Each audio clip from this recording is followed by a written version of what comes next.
Magandang araw pong muli mga kapatid.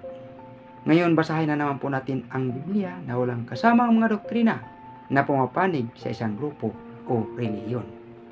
Basahin natin ngayon ang Hebreo 8, versikulo 13. Nang sabihin ng Diyos ang tungkol sa bagong kasunduan, pinawalang bisa niya ang una, at anumang pinawalang bisa at naluluma ay malapit nang mawala. Ang tanong po natin dito, kailang lubos nagkaroon ng bisa ang New Testament?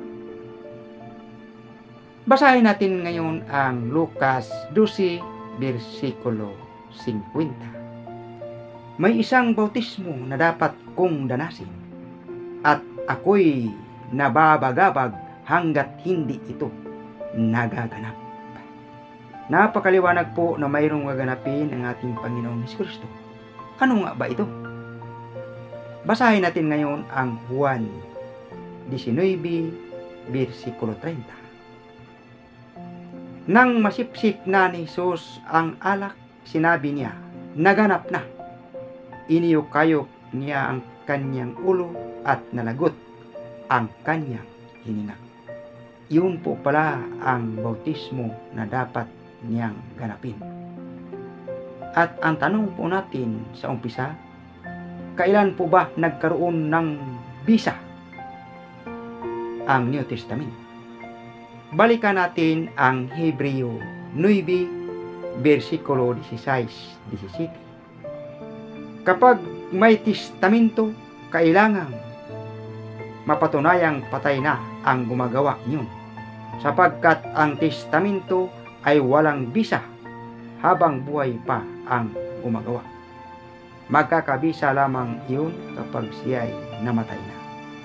Maliwanag po na ang New Testament nagkakaroon lang ng lubos na bisa nang mamatay na ang ating Panginoong Jesucristo. Idagdag pa natin ang Colosas 2, versikulo 16-17.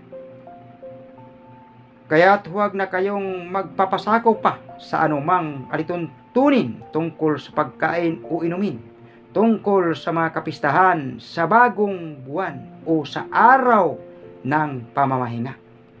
Ang mga ito'y anyo lamang ng mga bagay na darating, ngunit si Kristo ang katuparan ng lahat ng ito.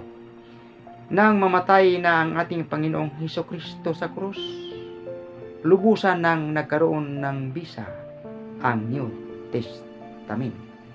Kahit ang araw ng pamamahinga ay winala ng kabuluhan ng ating apostol na si San Pablo. Hanggang dito na lang, sana'y samahan niyo ko muli upang patuloy pa natin tuklasin ang mga pangwaga ng Biblia.